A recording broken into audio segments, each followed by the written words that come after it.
boys and girls. Some of you may know me from West Kids. I'm Natalie, and I am so excited that Pastor Todd has asked me to read today's story in our journey to Easter. Today is day 9, and we will be reading Running Away, the story of the lost son.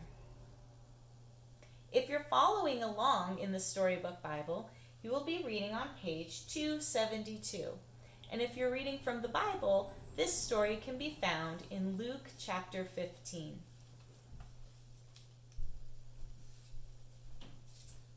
Running Away, the story of the lost son, from Luke 15.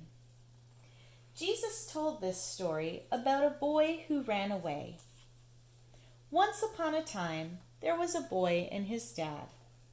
Now one day, the boy gets to thinking, maybe if I didn't have my dad around telling me what is good for me all the time, I'd be happier. He's spoiling my fun, he thinks. Does my dad really want me to be happy? Does my dad really love me? The son never thought of that before, but suddenly he doesn't know anymore. So the son goes to his father and says, "Dad, I'm better off without you. I can look after myself. Just give me my share of your money." His father is sad, but he won't force his boy to stay. So he gives his son what he wants. The son takes the money and goes on a long, long journey to a far-off country. And everything is wonderful and perfect for a while. He can go wherever he wants, do whatever he wants, be whoever he wants. He is the boss, and he's free. Sometimes he gets a strange, hungry, homesick feeling inside his heart. But then he just eats more, or drinks more, or buys more clothes, or goes to more parties until it goes away.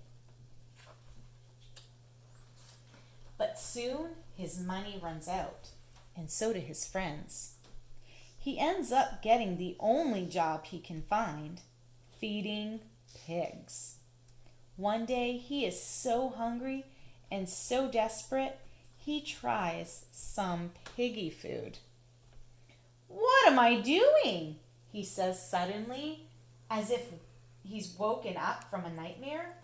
He spits, "Yuck! All of it, ick!" out of his mouth.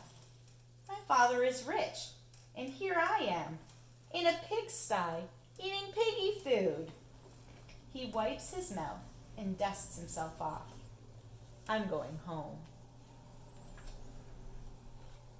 As he starts home, though, he begins to worry. Dad won't love me anymore. I've been too bad. He won't want me for his son anymore. So he practices his "I'm sorry" speech. All this time, what he doesn't know is that day after day, his dad has been standing on his porch, straining his eyes, looking into the distance, waiting for his son to come home. He just can't stop loving him. He longs for the sound of his boy's voice. He can't be happy until he gets him back. The son is still a long way off, but his dad sees him coming. What will the dad do? Fold his arms and frown? Shout, "That'll teach you," and "Just you wait, young man"? No, that's not how this story goes. The dad leaps off the porch, races down the hill, through the gap in the hedge, up the road. Before his son can even begin his "I'm sorry" speech, his dad runs to him, throws his arms around him, and can't stop kissing him. "Let's have a party," his dad shouts. "My boy's home. He ran away. I lost him, but now I have him back." Jesus told them God is like the dad who couldn't stop loving his boy. And people are like the son who said, Does my dad really want me to be happy? Jesus told the people this story to show them what God is like and to show people what they are like. So they could know, however far they ran, however well they hid, however lost they were, it wouldn't matter, because God's children could never run too far or be too lost for God to find them. What a wonderful story this is about the love of God. My favorite part is this one.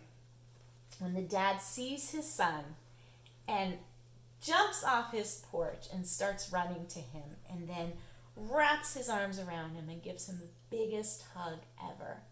And I like this part because it reminds me just how much God loves us. That no matter what we've done or how naughty we've been, God never stops loving us. And He's always there waiting to give us a great big hug. Today's verse is, "My son was dead and is alive again. He was lost, but now is found." Boys and girls, I hope that you can talk about your favorite parts of this story with your mom and dad. And it's been so great reading with you.